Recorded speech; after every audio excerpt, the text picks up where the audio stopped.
Ed Sarpolus is with us, and he talks politics. He's the founder of Target Insights. Now, Ed, what is Target Insights, and good morning. It's a strategic consulting and polling research business. It's the type of work that I've done now for, close over 25 years. Did we get any polling yet after Sunday night's gubernatorial debate, or is it too soon? Well, they'll be polling out later this week. There was a poll released yesterday by Foster McCollum White showing it's 50-37 compared to Epic Ray's around 50-29. So the bottom line is we don't know the full impact.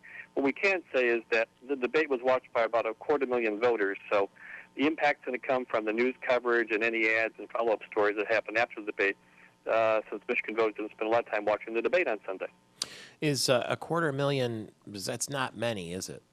No, it's not, considering we may have somewhere between 3 and 4 million people voting on Election Day, and according to some polling, as much as 18% of voters have already voted, and they voted without watching the debate. How many have already voted? Up to about almost 18%. Most of that's absentee voters. Yeah. Wow. And so that's so there's a big vote out there, and amongst absentee voters, Snyder right now is leading amongst absentee votes. How do we know that by polling, not by fact? By polling, yeah, by polling, yes. So essentially, if this were election night right now, and we were sitting here, we could take the absentee votes and project a winner.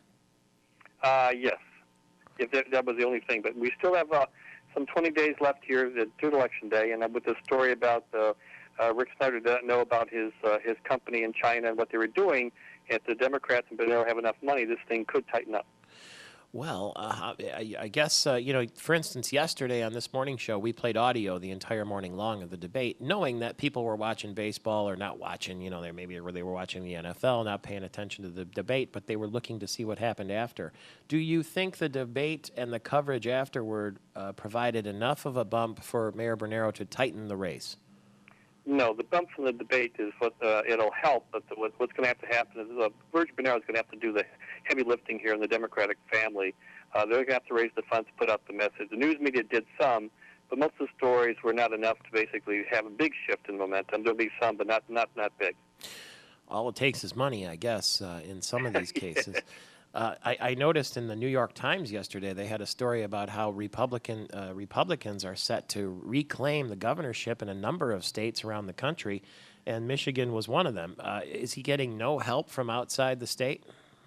Well, there's help coming, but you got to remember is that he started off with very little fundraising. He started late in the campaign this year.